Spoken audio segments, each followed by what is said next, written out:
This was Orwin Fernandes, a leader from the Amerindian community indigenous to the South American nation of Guyana, pointing to the land his community has lost to the gold miners.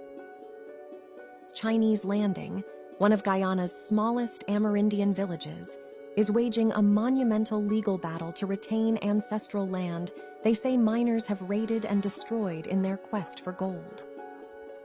Orwin passionately holds a map showing the land that the villagers have lost to the miners. Here, villagers used to mine, that's in the mines. Yeah. But now they're taking over this whole area here. As we can see where we travel today, they're open roads, they're cutting out our trees in this area.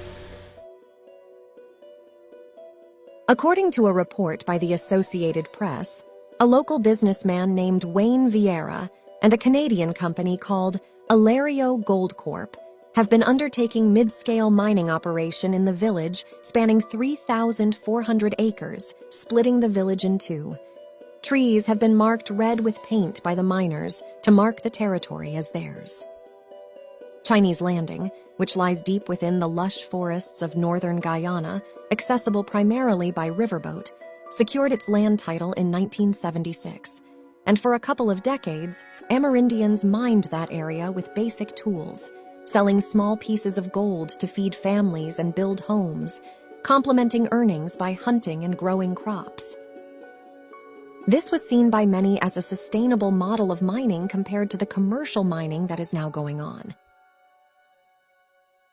Over the years, what we have been doing, we have been the stewards of those forests, just taking only what we need. And I think this is something that people need to understand. As Indigenous people, we take only what we need because we know we'll have to go back there to get more again. There has been a change in terms of how people treat our forests, because they go to the source of things and they take everything. After that, what happens? The community then entered into an agreement with the Guyana businessman Vieira, seeking to set up mining operations in 1998, and ever since the deal went sour in the early 2000s, there have been legal battles over who can mine there, with Chinese Landing residents currently shut out. Michael McGarrell, a map specialist from the Amerindian Peoples Association and a geographic information system specialist, also shows cartographic proof of the ancestral land the 225 residents of Chinese Landing have been forced out of. These are indigenous communities. And all the rest, and you can see how much is really covered. Yeah, and these are all mining concessions. Apart from allegedly forcing people out of their lands, the commercial mining activities in the area are also polluting the local water resources. Chinese Landing and other villages nearby rely on the Barama River, which, according to them, is extremely polluted now. The river serves as a vital source of water for the day-to-day activities of the villagers, such as cooking, drinking, and bathing. Residents such as Imelda Fernandes, a village elder and a miner herself, say that the river has become highly contaminated with mercury and has led children and elders to get frequently sick, including stomach aches and skin rashes.